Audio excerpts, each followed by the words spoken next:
이기고 세상의 유혹을 이기고 영광을 이룩하는 하나님의 여러분에게 하나님의 놀라우신 은총이 가득 임하게 되시기를 주님의 이름으로 축원드립니다.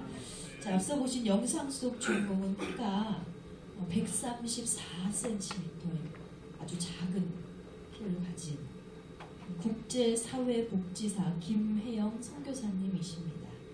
그녀는 남아 선호 사상으로 가득 차 있던 시대에 태어났어요. 그리고 또 유독 그런 가정에서 첫째 딸로 태어나게 됐는데 무조건 첫째는 아들이어야 한다. 반드시 아들일 것이다 라고 믿었던 가정에서 딸로 태어났다는 이유만으로 온갖 멸시와 수모를 당해야 했습니다. 할아버지가 딸이 나오니까 아주 크게 화가 나신 거예요. 그래서 아들을 낳지 못했다면서 이 아버지에게 막 폭행을 하시니까 당시에 젊었던 아버지가 화가 나셔서 술을 먹고 이 갓난 아이를 집어 던진 겁니다. 그래서 그때 이후로 척추 장애 판정을 받고 이렇게 작은 키로 멈춘 채 그렇게 자라셨다고 해요. 태어나면서부터 환대를 받지 못했어요. 태어나면서부터 사랑받지 못한 그런 아주 불우한 아이였습니다. 그런데 그 가정에서 불우한 일은 멈추지 않고 계속 일어납니다. 그 후로부터 어머니의 정신질환이 일어나고 또 아버지가 자살을 하게 되고 또 이 아이가 척추장애로서 장애인의 인생을 살아가게 되고 이런 불행한 일들이 계속해서 일어나니까 어머니가 그렇게 얘기를 하신 거예요. 이 모든 우리 집안의 불행의 근원은 다 너 때문이다. 태어나지 말았어야 할 너 때문에 우리 가정이 이렇게 된다 라고 모진 말들을 거침없이 내뱉습니다. 그래서 결국 15살의 나이에 집안에서 쫓겨났어요. 그래서 그 후로 홀로 이렇게 살아가야 했던 거예요. 그러던 어느 날 이 15살 부모로부터 버림받던 그때에 예수님을 만나게 됐습니다. 비로소 예수님을 만난 그녀의 삶에는 모든 상처 투성이로 얼룩져 있었지만 그때로부터 사랑과 위로를 받기 시작했어요. 비록 너무나 불우한 어린 시절을 보냈지만 예수님을 만난 이후로 예수님께서 천사 같은 사람들을 막 보내주신 거예요. 비록 부모는 없지만 부모의 역할을 감당해줄 많은 사람들이 그녀를 도와주기 시작해서 미국으로 건너가서 공부도 하고 석사학위도 받고 이렇게 봉사도 하고 하면서 위로의 하나님, 축복의 하나님, 은혜의 하나님을 만나게 되었다는 것입니다. 그때서부터 이 선교사님 생각을 하는 거예요. 비록 부모는 육신의 부모는 나를 버렸지만 나를 이 땅에 태어나게 하신 것도 하나님의 은혜이고 나를 이렇게 책임져 주시는 것도 오직 하나님밖에 없구나 그 생각을 하게 됐다고 합니다. 주님을 만나기 전에는 매일같이 죽고 싶었는데 예수님을 만난 다음으로는 이제는 살 희망을 갖게 되었다는 거죠. 그래서 현재는 아주 영향력 있는 미랄복지재단의 아프리카 권역의 본부장으로서 또 사회복지사로서 또 선교사로서 많은 자신과 같은 장애인들 또 불우한 아이들에게 하나님의 사랑을 전하는 그런 사명을 감당하고 계신다고 합니다. 그렇습니다, 여러분. 때로는 우리의 마음에 너무나 큰 장애가 찾아올 때가 있습니다. 그렇지만 우리가 이 김혜영 선교사님과 같이 진실로 예수님을 만나는 때가 된다면 그 어떤 삶의 장애도 또 마음의 장애도 우리는 넉넉하게 극복하게 될 줄 믿습니다. 그리고 그 장애가 은혜가 되고 그 장애가 축복이 되는 놀라운 기적도 반드시 경험하게 될 것입니다. 그러므로 우리가 믿는 하나님이 인도하시는 대로 때를 따라서 때를 잘 깨달으시고 때를 거스리지 않는 그런 저와 여러분 되시기를 주님의 이름으로 축원드립니다. 자, 오늘 함께 나누실 말씀은 에레미야서 8장의 말씀입니다. 자, 본문 7절 말씀을 다시 한번 같이 보시겠습니다. 공중의 학은 그 정한 시기를 알고 산 비둘기와 제비와 두루미는 그들이 올 때를 지키거늘 내 백성은 여호와의 규례를 알지 못하도다 그랬습니다. 여러분, 이 말씀의 내용은 그렇습니다. 새들도 정한 시기와 올 때를 알고 지킨다는 것. 우리가 쉽게 이해하기 쉽게 생각해 보면 철새를 예를 들 수 있습니다. 철새란 알을 낳기 위해서 혹은 겨울을 나기 위해서 서식지를 이동하는 새를 우리는 철새라고 부릅니다. 그래서 우리나라에서 여름을 나는 새를 여름철새라고 하고 겨울을 나는 새를 겨울철새라고 합니다. 추운 곳에 사는 철새들은요, 날이 따뜻해지면 이 따뜻해지는 기운을 느껴요. 그래서 떠나게 돼 있어요. 어디로 떠나요? 추운 곳을 향해서 다시 떠납니다. 또 그리고 따뜻한 곳에 사는 철새들은 반대로 날이 추워지면 따뜻한 곳을 향해서 떠나게 되어 있다는 것입니다. 이것이 뭡니까? 본문의 말씀과 같이 새들도 정한 시기와 정한 때를 알고 지킨다는 거예요. 그런데 이 새들도 지키는 때를 정작 하나님의 백성들은 지키지 않고 있다. 내 백성은 여호와의 규례를 알지 못하도다 그랬습니다. 본문에서 말씀하는 규례는 하나님의 율법을 이야기하는 것이 아닙니다. 바로 하나님의 마음을 깨닫지 못하더라는 거예요. 이스라엘 백성들은 하나님의 마음을 깨닫지 못할 뿐만 아니라 하나님의 마음에 관심조차 없었어요. 그러니까 하나님의 마음을 알지 못하고 하나님의 뜻을 헤아릴 생각조차 없기 때문에 하나님의 뜻을 도무지 알 길이 없어요. 그렇게 하나님에 대해서 점점 무지해집니다. 그래서 어떻게 돼요? 하나님에 대한 관심이 끊어지고 하나님에 대한 시선이 끊어지고, 그러니까 하나님을 결국 배반하게 되는 거예요. 그리고 믿음을 버린 이 자들이 하나님의 정한 시기를 또 알지 못하고 돌아오지 못하고 그가 정하신 때를 지키지 못해서 결국 부끄러움을 당하고 두려움 떨다가 바벨론의 포로로 잡혀가고 말 것이다 라고 하나님은 선포하고 계십니다. 그렇다면 왜 이스라엘 백성들은요, 하나님의 은혜를 놀랍게 경험한 자들이에요. 하나님의 택하신 백성들입니다. 그런데 왜 이들은 이토록 무지해질 수밖에 없었을까? 왜 하나님을 떠나야 했을까? 바로 인간의 타락한 본성을 따랐기 때문입니다. 성도 여러분, 우리는 마지막 때를 살고 있습니다. 마지막 때를 살아가는 성도들이 반드시 알아야 할 몇 가지가 있는데 그 중에 하나가 바로 시대를 아는 것입니다. 시기와 때를 안다는 것은 이 믿음의 성도들에게는 가장 중요합니다. 왜냐하면 하나님의 자녀들이 뭐예요? 하나님의 자녀들은 주님의 재림을 기다리는 자들입니다. 주님을 기다린다는 것은 그 재림의 때를 준비해야 된다는 거예요. 준비를 어떻게 해요? 바로 때를 아는 것에서부터 시작되는 것입니다.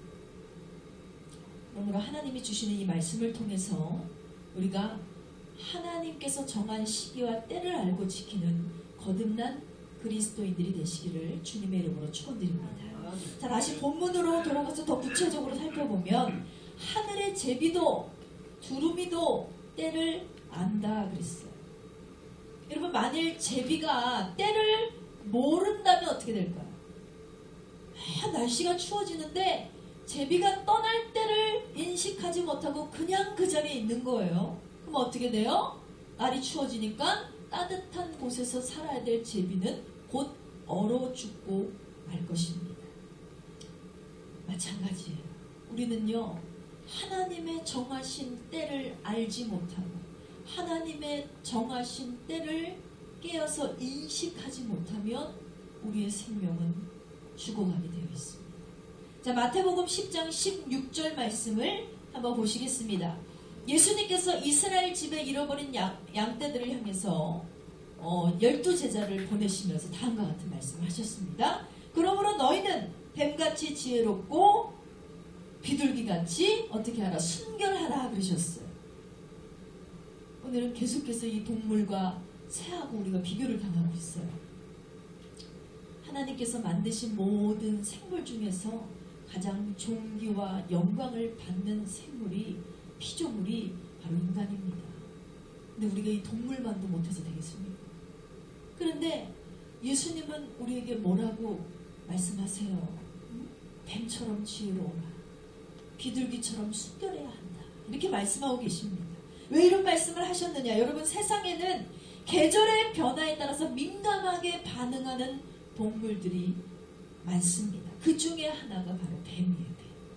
뱀은요, 땅 속으로 들어가야 할 때를 아주 잘 알고 있습니다. 그래서 뱀은 어떤 동물이에요? 우리가 어렸을 때 학창시절에도 배웠잖아요. 뱀은 겨울잠을 자는 동물입니다. 그래서 뱀은요, 자신이 땅 속으로 기어 들어가야 될 그때를 아주 정확하게 알고 있어요. 이게 겨울에는 땅속 깊은 곳에 들어가서 따뜻하게 잠을 잡니다. 그리고 이제 점점 이 땅의 기운이 따뜻해지고 날이 따뜻해지는 것을 느끼면 어때요? 다시 딱 내려 딱 올라와가지고 땅 위로 올라와서 이제는 활동을 하기 시작하죠. 이것이 바로 뭐냐? 때와 시기에 따라서 한치의 어긋남도 없이 이것을 매년마다 뱀은 반복하기 때문에 자신의 생명을 지킬 수가 있다는 것입니다. 얼마나 지혜롭습니까? 그래서 예수님은 뱀처럼 지혜로워야 한다, 이렇게 말씀하셨어요. 마찬가지로 만약에 뱀이 이 시기를 알지 못하고 추운 겨울이 왔는데도 그냥 땅 위에 있어요. 그럼 어떻게 될까요? 뱀도 역시 얼어 죽게 되어 있습니다. 이처럼 우리 신앙인들에게 절실하게 요구되는 신앙은 뭐냐? 바로 때를 아는 것이 아주 중요하다는 것입니다. 자, 창세기 6장 전체의 말씀을 보면요, 하나님의 심판에 대한 말씀이 기록되어 있습니다. 하나님께서는 사람들의 죄악이 세상에 가득 차였음을 보셨습니다. 그리고 사람들의 마음 역시 아주 악하다는 것을 아셨어요. 그래서 창세기 6장 17절 말씀에 보면 내가 홍수를 땅에 일으켜 물은 생명의 기운이 있는 모든 육체를 천하에서 멸절하리니 땅에 있는 것들이 다 어떻게 된다? 죽으리라고 했습니다. 이런 무시무시한 계획을 주님이 선포하셨습니다. 그리고 실제로 이 일은 어떻게 됐어요? 일어났어요. 창세기 7장 22절 말씀에 보면 지면의 모든 생들어버리니 곧 사람과 가축과 기는 것과 공중의 새까지라 이들은 땅에서 쓸어버림을 당하였으되 오직 노아와 그와 함께 방주에 있던 자들만 남았더라 그랬습니다. 여러분, 얼마나 무서운 심판입니까? 다 쓸어버리셨다 그랬어요. 이것은 바로 하나님의 인류를 향하신 첫 번째 심판이었고, 우리가 잘 아는 그 유명한 노아의 방주 사건입니다. 이 무시무시한 심판의 현장 속에서도 구원받은 아주 복된 사람들이 있었다는 거예요. 그게 누구예요? 바로 노아와 그의 가족들입니다. 여러분, 노아와 그의 가족들이 어떻게 하나님의 심판을 피해서 구원받은 자들이 될 수 있었는가를 우리는 확인해 봐야 됩니다. 누가복음 17장 27절 말씀 보시기 바랍니다. 누가복음 17장 27절에 노아가 방주에 들어가던 날까지 사람들이 먹고 마시고 장가들고 시집가더니 홍수가 나서 저희를 다 멸하였다 그랬습니다. 하나님의 심판의 때가 왔지만 사람들은 믿지 않았습니다. 사람들은 인정하지 않았습니다. 그래서 사람들은 하나님의 생각과 하나님의 계획과 하나님의 마음에 대해서 무지했기 때문에 전혀 깨닫지 못하고 있었다는 거예요. 그래서 때를 모르는 자들이 하는 행위가 뭐예요? 시집가고 장가가고 먹고 마시고 즐기고 누리고 이런 일상생활에 아주 열정적으로 치중되어 있는 거예요. 왜? 때를 알지 못했기 때문에. 최후의 그날까지도 그들은 세상에 도취되어 있습니다. 세상을 누리고 즐기고 있었다는 거예요. 그러나 노아의 가족들은 어땠을까? 노아와 가족들은 달랐습니다. 아침부터 밤 늦게까지 저들이 하는 것은 세상을 누리는 것이 아니었어요. 저들은 특별한 사명을 받은 노아와 함께 산에 올라갔어요. 뭘 했어요? 나무를 찍어다가 방주를 지었다는 것입니다. 여기저기서 미쳤다고 그랬어요. 노아 보고. 이렇게 해가 쨍쨍한데 무슨 비가 온다고. 저런 미치와이 같은 사람들이 있나? 사람들의 조롱이 끝이 없었습니다. 핀잔이 끝이 없었습니다. 여기저기서 조롱이 오고 핍박이 오고 멸시가 와요. 그러나 저들은 세상의 시선을 두려워하지 않았다는 거. 왜? 세상보다 더 두려우신 이가 있습니다. 바로 하나님이 가장 두렵기 때문에. 우리의 주인 되시는 하나님의 명령 앞에 그들은 시간을 드리고 몸을 드리고 정성을 드리고 순종을 드렸다는 것입니다. 그렇게 저들이 혼연일치돼서 방주를 지은 기간이 무려 몇 년이라고 했어요? 120년. 120년간 계속해서 방주를 지었습니다. 여러분 120년간 방주를 지었다는 것은요. 한마디로 120년 동안 세상의 조롱을 받아들여야 했다는 거예요. 세상 사람들은 하나님의 때를 모르니까, 하나님의 계획을 모르니까 얼마나 비방을 해요. 봐봐, 오지도 않는데 저렇게 큰 배를 만드는 저런 무식한 사람들이 어디 있어? 저렇게 무지한 사람들이 어디 있어? 정신병자들이 어디 있어? 이렇게 계속해서 하루 이틀도 아니고 우리가요, 옆에 있는 사람이 싫은 소리 한 소리만 해도 참 듣기 싫습니다. 근데 120년간 그 핍박과 조롱을 감당해야 했다는 것은 참 대단합니다. 또 120년간 저들이 하나님 앞에, 다른 말로 하면 순종했다는 의미이기도 합니다. 순종을 했으니까 방주를 완성하죠. 그렇다면 노아와 그의 가족들은 어떻게 이렇게 한결같을 수 있었느냐? 바로 때를 알았기 때문입니다.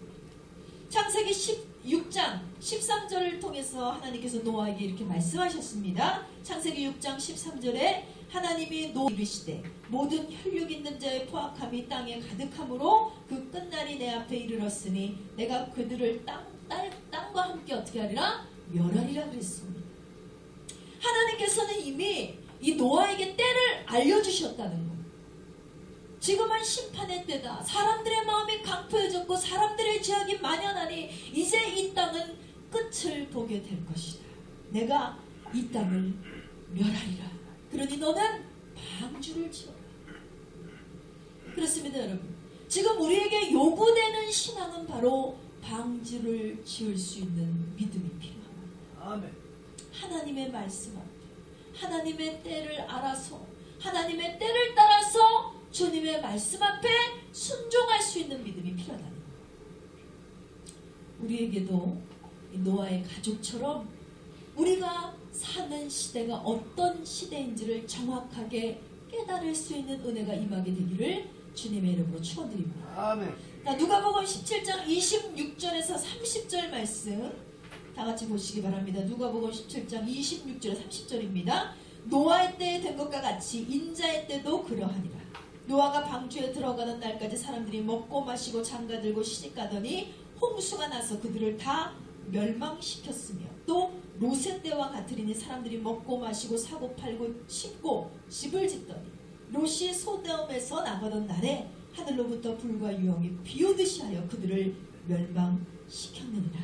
그리고 또 뭐예요? 인자가 나타나는 날에도 이러하니라 그랬습니다. 예수님께서는요, 인자의 때, 곧 예수님께서 이 땅에 다시 오시는 그 재림의 날, 그때가 어떤 때와 같다 그러셨어요? 노아의 때와 같을 것이다. 롯의 때와 같을 것이라고 분명히 말씀하셨습니다. 여러분, 우리가 사는 시대를 보세요. 죄악이 가득합니다. 흑암이 가득해요. 우리는 노아의 때와 같이 악하고 롯의 때와 같이 아주 음란한 시대를 살고 있다는 것입니다. 바로 주님의 재림과 주님의 심판이 임박한 때임을 우리는 깨달아야 될 줄 믿습니다. 아멘. 그렇다면 우리가 예수 믿는 그리스도인들이에요. 진짜 우리가 신앙을 가진 자들이라면 우리가 이 마지막 임박한 이때에 세상 사람들과 같이 먹고 마시고 즐기고 누리고 그렇게 놀 때가 아니라는 거예요. 어떻게 하면 내가 즐거울 수 있을까? 어떻게 하면 내가 조금 더 행복할 수 있을까? 세상에 집착하고 연연할 이유가 없다. 세상과 같이 흐르는 풍조에 따라서 문화를 즐기고 그렇게 여유 부리면서 살 시대가 지금은 아니라는 것입니다. 여러분, 그런데 많은 그리스도인들이 신앙이 점점 폐쇄되고 있어요. 퇴색되고 있어요. 우리의 신앙이 점점 물에 물 탄 듯 술에 술 탄 듯 그렇게 아주 흐리멍텅하게 차지도 않고 뜨겁지도 않고 미적지근한 그런 신앙으로 점차 타락하고 있다는 것입니다. 바로 너와 그의 가족의 때와 같이 우리는 하나님의 때를 정확하게 깨닫는 그런 은혜가 우리 안에 있게 되기를 주의 이름으로 축원드립니다. 하나님께서는요, 그들의 악함을, 그들의 음란함을 그냥 내버려 두지 않으셨다는 거예요. 단번에 심판하지 않으시고 참으셨습니다. 인내하셨습니다. 견디셨습니다. 경고하셨어요. 근데 안 되니까 죄악이 날이 갈수록 증폭하고 사람들의 마음이 날이 갈수록 완악해지니까 하나님께서는 경고를 하시고 인내하시다가 결정하신 거예요. 심판해야 합니다. 우리가 사는 시대도 마찬가지입니다. 우리는 하나님께서 우리에게 언제까지 끊임없이 관용을 베푸실 거라는 착각에서 벗어나야 될 줄 믿습니다. 아멘. 이제는 우리가 이 땅에서 영원히 살 것처럼 세상을 누리며 살 때가 아니라 도취되어 살 때가 아닙니다. 그렇다면 우리가 때를 확인할 수 있는 4가지 사항을 구체적으로 성경을 통해서 살펴보기를 원합니다. 먼저 마태복음 24장 말씀 전체를 보면요, 마지막 때를 향한 예수님의 예언의 말씀이 전체를 선포하고 있습니다. 그때도 예수님의 제자들은 때를 잘 깨닫지 못했어요. 그래서 제자들이요, 화려하고 아주 웅장하게 지어진 성전 건물을 보면서 예수님한테 막 자랑하듯이 얘기를 하는 거예요. 예수님, 저 성전을 좀 보세요. 멋있지 않습니까? 화려하지 않습니까? 아름답지 않습니까? 이들이 예수님에게 이렇게 말했던 이유가 뭘까요? 맞아, 이 성전이 참 멋있구나, 성전이 참 웅장하구나, 이런 대답을 듣기를 원했을 것입니다. 그런데 예수님은 이들에게 오히려 엉뚱한 얘기를 하시는 거예요. 24장 마태복음 24장 2절 말씀에 예수님이 이렇게 말씀하시죠. 너희가 이 모든 것을 보지 못하느냐? 내가 진실로 너에게 이르노니 돌 하나도 돌 위에 남기지 않고 다 무너뜨리라 그러셨어요. 이렇게 말씀하시고 예수님은 감난산으로 올라가셨습니다. 그러자 베드로와 요한, 야고보, 또 안드레, 이 4 제자가 주님께 다시 가서 묻습니다. 3절 말씀에 보면 어느 때에 이런 일이 있겠사오며 또 주의 임하심과 세상 끝에는 무슨 징조가 있겠습니까? 여러분, 참 다행히도 이 4명의 제자는요, 다른 제자들에 비해서 비교적 영적으로 깨어있는 자들이었어요. 그래서 예수님이 가장 사랑하는 제자들이었죠. 그런데 참 다행히도 이들은 예수님께서 하시는 말씀을 그냥 흘려듣지 않았어요. 다른 제자들 같으면 어때요? 예수님, 저 성전이 참 아름답지 않습니까? 하면 갑자기 예수님이 돌 위에 돌 하나도 남기지 않고 다 무너뜨리겠다, 이런 얘기를 하시니까, 아니 예수님 왜 저러셔? 왜 이렇게 발끈하시지? 뭐 화가 나셨나? 왜 갑자기 멀쩡한 성전을 다 무너뜨리신데? 이렇게 아무 생각 없이 예수님의 반응에 놀래거나 이해하지 못했을 수도 있어요. 그런데 이 4명의 제자, 베드로와 야고보와 요한과 안드레, 이 4 제자는 생각한 거예요. 뭔가 이상하다. 뭔가 이상하다. 여러분, 시대마다 똑같은 말씀을 들어도 깊이 있게 깨닫는 사람이 있는 거 아니에요? 전혀 깨닫지 못하고, 이게 무슨 소리야? 하고 흘려버리는 사람들이 있어요. 우리는 예수님의 말씀 앞에 흘려듣는 성도가 아닌 예수님의 말씀을 깊이 있게 들을 수 있는 성도가 되기를 주의 이름으로 축원드립니다. 내 제자들이 그랬죠.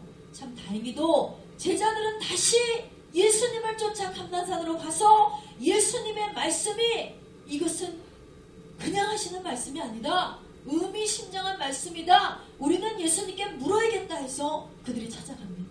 예수님, 무슨 말씀이세요? 마지막 때가 오면, 그때가 되면 어떤 징조가 있을 겁니까? 라고 물었습니다. 도대체 세상 끝 마지막 말세에는 어떤 징조가 일어나게 되겠습니까? 이것이 4명의 제자들의 질문이었다는 것. 사랑하는 여러분, 우리도 4명의 제자들과 같이 주님의 말씀 앞에 늘 깨어있는 성도가 되시기를 다시 한번 축원드립니다. 이것은 주님의 때를 사모하는 성도들에게는 너무나 중요한 질문이기 때문입니다. 자, 이렇게 제자들이 질문을 했어요. 그때 예수님께서 제일 먼저 첫 번째로 하신 대답의 말씀은 이것입니다. 마태복음 24장 4절에서 5절 말씀입니다. 예수께서 대답하여 이르시되 너희가 사람의 미혹을 낳도록 주의하라. 많은 사람이 내 이름으로 와서 이르되 내가 그리스도라 하여 많은 사람을 미혹하리라 그러셨습니다. 말세에 나타나는 징조, 사람의 미혹을 받게 될 것이다. 그러니 사람의 미혹을 받지 않도록 주의하는 것. 그렇습니다, 여러분. 오늘날 하나님의 성도들을 미혹하는 세력들이 아주 왕성해지고 있습니다. 사이비 이단 세력들이 점차 증가하고 있습니다. 적을 알면 백전백승이라고 했어요. 이단에 대해서 알지 못하면 넘어가기 쉽습니다.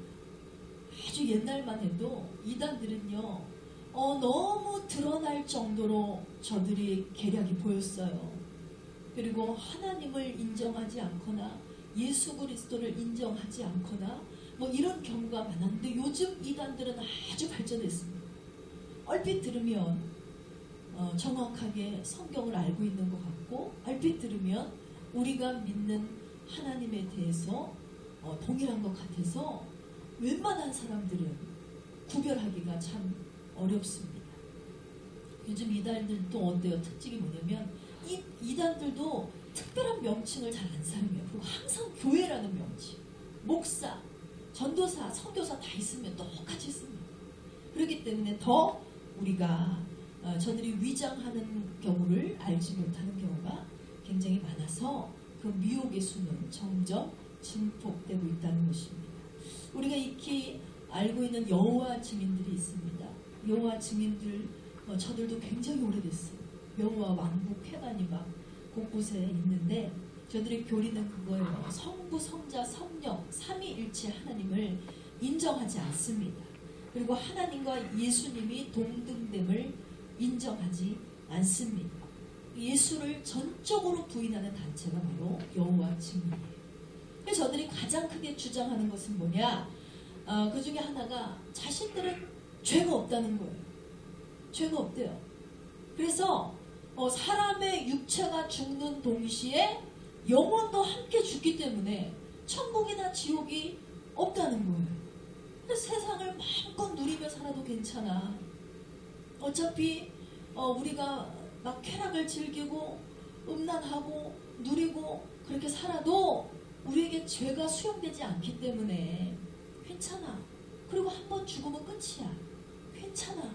이렇게 해서 모든 죄를 인정하는 그런 단체입니다. 저들에게는 그래서 회개형이 없어요.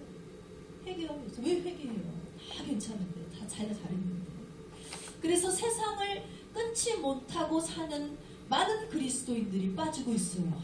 저기만큼 믿기 편한 곳이 어디 있어요? 죄가 없다는데 회개하지 않아도 되고 율법적으로 살지 않아도 되고 마음대로 살아도 되는데 해서 여호와 증인에 빠지는 사람들이 많이 있습니다. 또 하나님의 교회가 있죠. 하나님의 교회 안산홈이라는 교주를 중심으로 아주 크게 파급 효과를 나타낸 또 그런 이단 단체입니다. 안산홈 교주는 이미 죽었어요. 그런데도 지금 여전히 그들의 단체는 왕성하게 활동하고 있어요. 왜냐하면 안산홍을 하나님이라고 재림주라고 믿기 때문에 예수님이 다시 오시는 그날 안산홍님이 오실 거야 이렇게 생각하고 있는 거예요. 그래서 여전히 이 하나님의 교회도 아주 활발하게 많은 사람들을 미혹하고 있습니다. 그리고 이들은 특이하게도 성경에 근거하지 않은 어머니 하나님을 믿어요. 그래서 그들이 주장하는 건 그게 어머니 하나님을 아십니까? 이러면서 포교활동을 하거든요. 어머니 하나님, 아버지 하나님, 우리에게는 두 하나님이 있다. 그래서 결국은 뭐냐면 가를 공략하는 거예요. 가정이 결핍된 사람들, 가정이 무너진 사람들, 항상 가정 중심으로 살고자 하는 많은 사람들이 있죠. 그들을 공략하면 우리는 이렇게 따뜻한 단체예요. 우리는 따뜻한 종교예요. 우리는 어머니, 아버지, 화합되고 연합되고 이런 단체예요. 이런 거를 공략해서 많은 가정들을 미혹하고 있다는 것입니다. 또 제7일 안식교, 이 하나님의 교회 같은 경우에는 토요일에 예배를 드리죠. 토요일에 예배를 드리고 이들은 십자가를 우상시 여기고 있습니다. 십자가가 우상이라고 생각해서 저들이 단체에 가보면 십자가가 없어요. 그러면 무조건 안산홍이에요. 십자가를 걸지 않습니다. 그런데 우리 기독교 신앙에 가장 우선되는 교리는 십자가가 우상이 아니라 십자가가 없이는 예수 그리스도를 전할 수 없는 거예요. 십자가의 죽으심을 통해서 그리스도 예수께서 부활의 주, 생명의 주가 되셨기 때문에 십자가를 섬기는 게 아니라 우리는 십자가를 상징화하고 있는데 저들은 그거를 빗대어서 많은 기독교가 타락했다, 십자가를 우성시하고 있다, 그래서 우리 십자가를 내리겠다 해서 십자가를 두지 않고 이렇게 교묘한 위장을 해서 많은 사람들을 미혹하고 있는 어긋난 단체입니다. 또 통일교나 신천지 우리가 많이 알고 있죠. 이 신천지나 통일교가 가장 큰 이단 단체. 이들은 안 믿는 자들까지도 익히 알고 있는 이단 단체인 만큼 유명하지만 그래도 여전히 많은 사람들이 미혹을 당하고 있습니다. 왜 그러냐면 아주 철두철미한 체계와 방식이 저들에게는 아주 시나리오가 다 짜져 있기 때문에 완벽하게 사람을 미혹하는 그런 방법이 있습니다. 특히나 지금 현재 대구 경북에서 신천지 집단의 코로나 확진자들 때문에 아주 우리나라가 큰 위험에 빠졌죠. 문제는 초기 대처가 아주 잘못됐다는 거예요. 유사 증상을 보인 사람이 자신의 증세를 인정하지 않고 숨기면서 이런 사태가 우리나라가 아주 큰 위기에 빠지게 됐습니다. 고열이 나는데 의사가 제시했잖아요. 검사를 한번 받아보세요. 난 그럴 리 없습니다. 그래서 거절하면서 이틀 후에 확진자가 됐죠. 그래서 이제 파헤치기 시작한 거예요. 도대체 왜 검사를 하라고 다 하지 왜 거절했냐? 알고 보니까 자신이 신천지 신도임이 발각나면 안 되기 때문에 그들은 비밀 단체잖아요. 절대로 자신의 신분을 밝히지 않습니다. 그렇기 때문에 위장하기 위해서 거절한 것이 있고, 또 한 가지는 뭐냐면 저들 이 신천지의 교리가 뭐냐면 병에 걸린 사람은 무조건 죄악시합니다. 저희 죄인이다. 그래서 병에 걸린 사실을 누가 알면 안 돼요. 근데 이 약한, 가뜩이나 그런데 이 약한 바이러스에 걸렸다는 사실을 누군가가 자기를 안다면 신천지 단체에서 쫓겨날까봐 이 사람이 자기의 병세를 알리지 않은 것이 화두가 된 것입니다. 그리고 또 한 가지가 신천지는 이렇게 자기네들이 예배라고 불리는 이 집회가 끝나면 반드시 모든 사람이 나가서 포교 활동을 하게 되어 있습니다. 우리 말로 하면 전도 활동이죠. 근데 이 전도 활동을 통해서 그 다음에 한 사람이라도 전도를 해오지 못하면 벌금을 100만 원을 내야 된다고. 꼼짝없이 100만 원을 매주마다 갖다 바쳐야 됩니다. 그러니까 이 100만 원 안 내려고 포교 활동을 열심히 해서 한 명이라도 끌어와야 되는데 그 활동에 제약이 걸리잖아요. 내가 확진자가 판정이 되는 거예요. 이 사람이 또 거짓말을 한 거예요. 나는 안 받아도 된다. 이게 한 사람의 잘못된 신앙이 우리나라 전체를 위기에 빠뜨린 아주 심각한 상황이 됐습니다. 여러분, 이처럼 적그리스도의 세력, 이단들의 세력은 굉장히 무섭습니다. 한 사람의 정신세계를 완전히 망가뜨리고 한 사람의 정신을 혼미하게 하고 그래요. 그래서 이 신천지들이 제일 무서운 이유가 뭐냐면 자신들의 정체를 밝히지 않는 데 있어요. 어디 가서 당신 어디 다니세요? 저 신천지인데요. 당당하면 밝힐 수 있어야 되잖아요. 절대 안 돼요. 그래서 신천지 신도 한 사람이 자신의 정확한 신분을 밝힐 수 있는 최소의 기간이 1년이라고.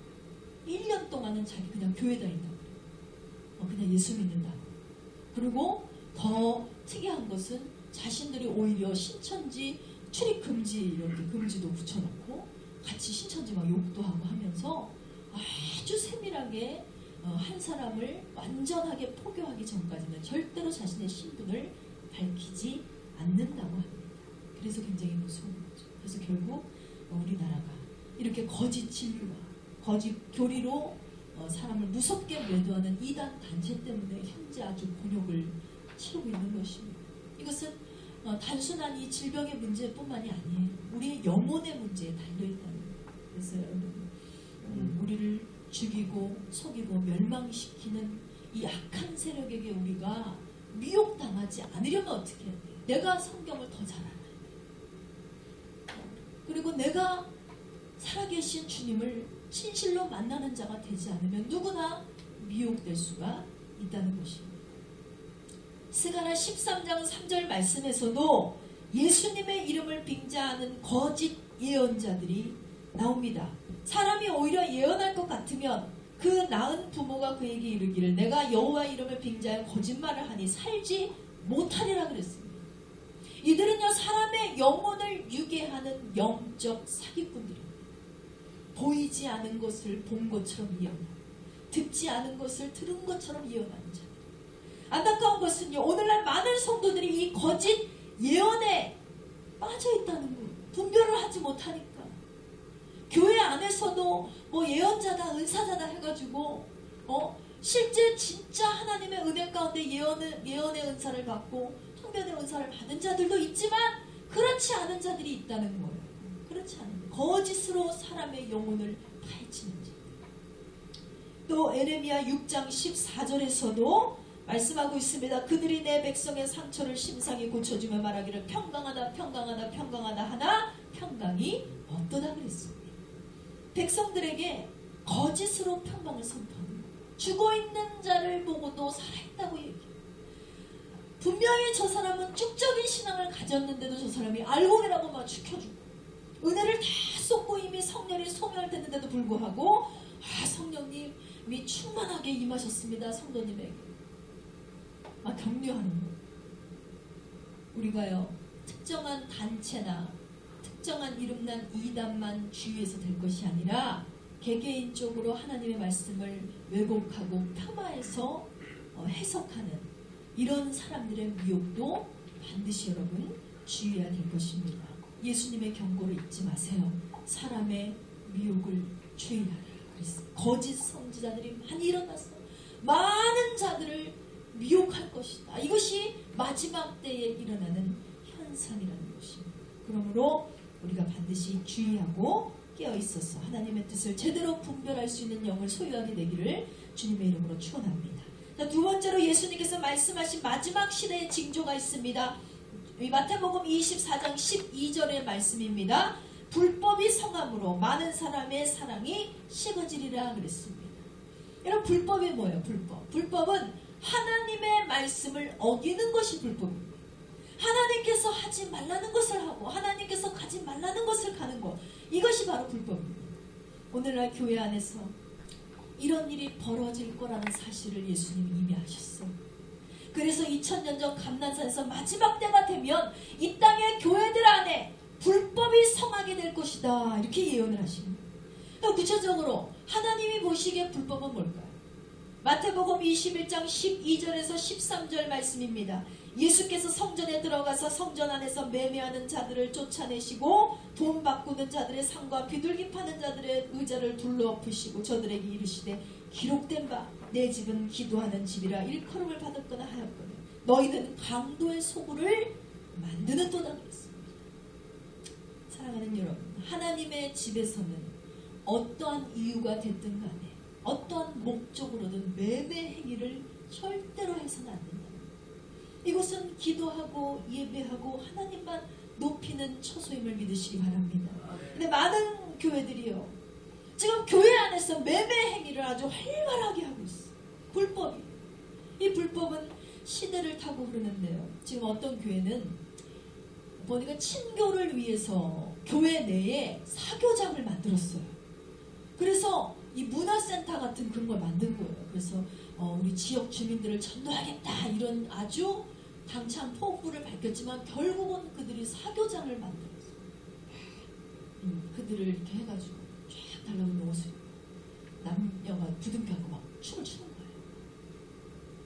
이런 거를 교회 내에서 만들었습니다. 또 어떤 교회는요, 흡연실도 있다. 흡연실.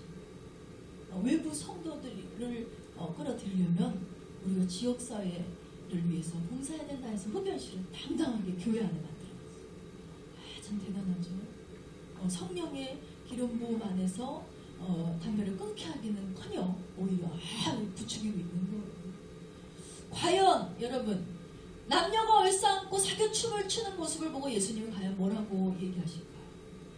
흡연실에서 열심히 담배를 피면서 이야기하는 사람들을 보고 예수님이 뭐라고 얘기하실까? 참 잘했다. 너네는 참 시대를 타고난 교회야. 너네는 참 세상을 아우르는 교회야. 이렇게 말씀하실까요?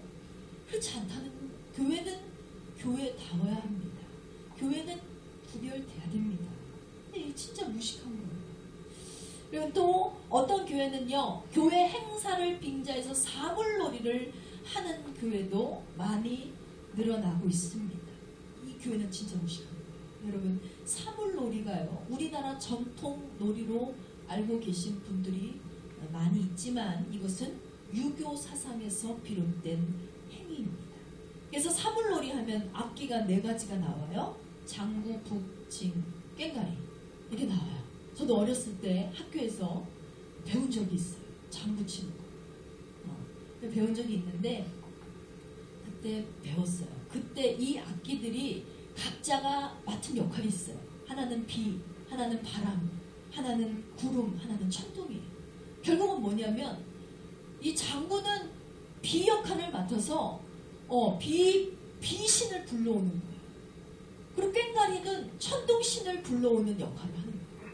열심히 치면서. 결국은 이것은 신을 모시는 행위이자 신을 부르는 의식에서 비롯된 행위입니다.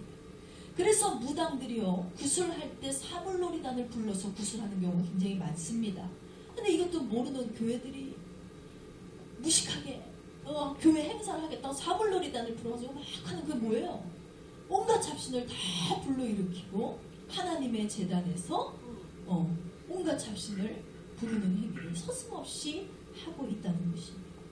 더 심각한 문제는 이제 5일 근무제가 실시가 되면서 주일 예배를 토요일로 앞당겨서 행하는 교회들이 또 늘고 있다고 합니다. 점점 교회가 어때요? 교회의 본질을 잃어버리고 세상에 속한, 세상에 비유맞추는 교회들로 전략하고 있다는 것입니다. 이게 다 뭐예요? 불법이 성하게 될 것이다. 예수님의 예언과 같이 교회 안에서 불법이 일어나고 있는 것입니다. 여러분, 진정한 신앙은요, 십자가의 고행을 여전히 감당하는 것이 진정한 예수님의 교회이고 예수님의 성도입니다. 이 문화가 바뀌었다고 해서 문화의 흐름을 따라, 세상이 바뀌었다고 세상의 시대를 따라가는 것은 결코 전통의 모습이 아니라는 것입니다. 그러므로 불법을 진리로 받아들이는 이러한 모순을 여러분 따르지 않게 되시기를 주님의 이름으로 축원드립니다. 세 번째로, 마지막 때의 징조로 주님이 하신 말씀은 마태복음 24장 15절에서 16절 말씀입니다. 그러므로 너희가 선지자 다니엘이 말한 바 멸망에 가증한 것이 거룩한 곳에 선 것을 보거든 그때 유대에 있는 자들은 산으로 도망할지어다 그랬어요. 가증한 것을 보거든 차라리 산으로 도망가라는 거예요. 떠나라는 거예요. 이게 뭐냐? 가증한 것이 거룩한 곳에 서다. 이것은 뭐냐면 멸망에 가증한 것들이 하나님의 거룩한 성전에 들어오게 될 것이라는 겁니다. 그렇다면 멸망에 가증한 것이 여러분 뭡니까? 우상이에요. 사탄 마귀. 이런 현상이 지금 교회 내에서 일어나고 있죠. WCC, 종교통합, 평화를 위장하고 초교파라는 명칭을 가지고 모든 종교 안에 구원이 있다. 거짓 교리를 전하는 것입니다. 그래서 오늘날 교회 안에 온갖 종교인들이 침입을 하고 있어요. 서고 있어요. 그것은 성경적인 믿음이 아니라는 거죠.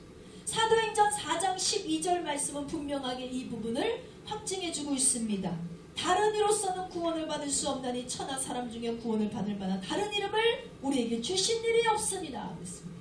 다른 이름은 없다는 거예요. 다른 구원은 없다는 거예요. 여러분, 예수 그리스도 이름 외에는 구원받을 다른 이름이 없음을 반드시 기억하시기 바랍니다. 그런데 WCC에 가입된 교회들이요, 다 연합을 했어요. 교회 안에 중들이 들어오고 무슨 남녀 호랑개교가 들어오고 우리 같이 연합 예배를 드리자 해가지고 교회들이 무슨 뭘 하냐면 스님하고 손잡고 찬불가를 드린다 그래요. 찬송가하고 불교의 결합, 찬불가, 교회 안에서. 이 뭐예요? 멸망에 가증한 것들이 거룩한 곳에 서게 된다. 예수님의 예언의 말씀이 정확하게 드러나고 있는 현상인 것입니다. 여러분, 그런데 하나님은 그러셨어. 하나님의 단에 우상을 섬기는 자들을 들였을 때 이 괴기한 일, 놀라운 일이 일어나게 됐는데 이것이 명백한 불법이다. 그래서 뭐라고 하셨어요? 에레미야서 5장 30절에 31절 말씀에 이 땅에 무섭고 놀라운 일이 있도다. 선지자들은 거짓을 예언하며 제사장들은 자기 권력을 다스리며 내 백성은 오히려 그것을 좋게 여긴다. 마지막에는 너희가 어찌하려느냐 그랬어요. 엉망진창이래. 제대로 하나님의 성도들을 말씀으로 다스려야 될 지도자들이 오히려 더 일어나가지고 성도들을 미혹하고 있고 해상과 타협하게 하고 있고 또 백성들은 그걸 좋다고 여긴다는 거예요. 마지막에는 너희가 어찌하려느냐. 하나님 묻고 계십니다. 하나님의 임재가 사라진 교회, 더 이상 성령의 역사가 없는 교회는 무덤과 같은 교회임을 여러분 깨달으시기 바랍니다. 그러므로 우리의 영혼이 언제나 깨어서 이 희귀한 신앙의 미혹을 받지 않게 되시기를 주님의 이름으로 축원합니다. 자, 마지막으로 마지막 때의 현상에 대해서 예수님이 하신 말씀은요, 마태복음 24장 32절에서 33절입니다. 무화과 나무의 비유를 배우라. 그 가지가 연하해지고 잎사귀를 내면 여름이 가까운 줄 아나니 이와 같이 너희도 모든 일을 보거든 인자가 가까이 문 앞에 이른 줄 알라 말씀하셨습니다. 예수님께서 말씀하시는 이 무화과 나무는요, 이스라엘 민족을 말씀하시는 거예요. 오늘날의 예수 믿는 자들입니다. 봄이 되면 무화과 나무의 잎이 연해져. 겨우내 단단했던 이 나무의 가지가 부드러워집니다. 이 무화과 나무가 연해진다는 것은 뭘 의미하냐면 강팍했던 이스라엘 민족들의 마음에 드디어 성령의 바람이 불기 시작하는, 하나님의 복음이 딱 들어가니까 이들의 강팍하고 옹졸했던 마음이 부드럽게 변화가 되더라고요. 이런 것입니다. 이 예언의 말씀처럼 오늘날 수많은 유대인들이 주님께로 돌아오고 있다는 것입니다. 이곳이 땅끝이에요. 너희가 땅끝까지 복음을 전파해야 주님이 오신다고 했잖아요. 근데 땅끝 복음이 지금 전해지고 있고 땅끝에서 유대인들의 마음이 부드러워지고 있다는 거예요. 땅끝까지 복음이 전해져야 되는데 이 현상이 오늘날 일어나고 있다는 것입니다. 수천 년간 유대인들은 예수님을 정면으로 거부했습니다. 그래서 유대인들이 예수님을 십자가에 못 박는데 아주 큰일을 행하지 않았어요. 그런데 뿐만 아니라 얼마 전까지만 해도 유대인들이 예수 믿는 자들을 핍박하고 예배드리는 장소에 테러를 저지르고 엄청난 범죄를 많이 했습니다. 근데 이들이 마음이 달라지고 있다는 거예요. 저들의 마음이 부드러워지니까 예수님을 십자가에 못 박았던 유대인들이요, 자신들의 조상들의 죄를 회개하기 시작했어요. 잘못했습니다. 주님 잘못했습니다. 우리가 무지하여서 깨닫지 못했습니다. 주님을 믿기 시작했다는 거예요. 근데 이런 일이 일어나면 어떻게 된다고 그랬어요? 예수님께서 문 앞에 이르신 줄 알라 그랬습니다. 그렇습니다. 여러분, 예수님은 지금 우리의 문 앞에 와 계십니다. 이제 남은 건 뭐예요? 예수님 문을 열고 들어오시는 일밖에 없어요. 때가 임박했다는 거죠. 그렇다면 우리가 해야 될 일은 뭐예요? 노아의 때와 같이, 롯의 때와 같이 먹고 마시고 즐기고 누리고 웃고 떠들고 그럴 때가 아니라는 거죠. 등불을 들고 신랑을 기다리는 5 처녀와 같이 우리는 깨어서 주님을 모실 준비를 하는 성도가 되어야 될 줄 믿습니다. 그렇다면 마지막 때를 준비하는 우리에게 주님이 부탁하신 한 가지가 있는데 그게 뭐냐? 다 같이 선포합니다. 준비하라. 할렐루야. 마태복음 24장 44절입니다. 이러므로 너희도 준비하고 있으라. 생각하지 않은 때의 인자가 오리라 그랬습니다. 이것은 우리를 향한 주님의 간곡한 부탁의 말씀입니다. 요한계시록 21장 2절 말씀을 보십시오. 또 내가 보매 거룩한 성 새 예루살렘이 하나님께로부터 하늘에서 내려오다니 그 예비한 것이 신부가 남편을 위하여 단장한 것과 같더라고 했습니다. 마치 신부가 남편을 위해서 내 새 신랑을 위해서 단장한 것처럼 우리도 우리의 신랑 되시는 예수님을 맞이할 준비를 하는 순결한 신부 단장이 필요하다는 것입니다. 우리의 믿음을 타락시키고 우리를 세상에 빠지게 하고 우리를 마음을 더럽히는 시기와 질투와 미움과 교만과 음란과 거짓을 다 예수 그리스도의 말씀의 검으로 잘라내야 된다. 날마다 우리의 육신의 정욕을 십자가에 못 박고 주님께서 언제 오실지 모르니까 한낮에 오실지 깜깜한 밤에 오실지 저녁에 오실지 우리는 알 수가 없잖아요. 그래서 우리는 한 가지 말씀을 기억해야 돼요. 인자가 도적과 같이 오리라 하셨습니다. 마치 도둑과 같이 언제 오실지 모르지만 반드시 오신다 했어요. 그래서 성도로 하여금 예수님은 뭐라고 말씀하셨다고? 준비하라, 예비하라, 때를 알라는 것입니다. 그러므로 오늘날 우리가 살아가는 시대를 알고 때를 인식하며 하나님께 순종하는 신앙, 그것이 가장 중요하다는 사실을 깨달으시고 오늘도 믿음, 주님을 믿는 믿음으로 승리하는 저와 여러분 되시기를 주님의 이름으로 축원합니다. 자, 말씀의 결론을 맺기 원합니다. 사랑하는 성도 여러분, 우리는 노아와 노아의 가족들을 생각해야 됩니다. 모든 사람들이 홍수의 심판이 임박한 그때에도 노아와 그의 가족들을 비웃었지만 저들이 굳건하게 주님 앞에 순종함으로 노아의 방주를 지을 수 있었던 것은 하나님의 때를 제대로 알았기 때문입니다. 노아의 가족만이 결국 구원받을 수 있었고 노아의 가족만이 승리했다는 사실을 우리는 기억해야 됩니다.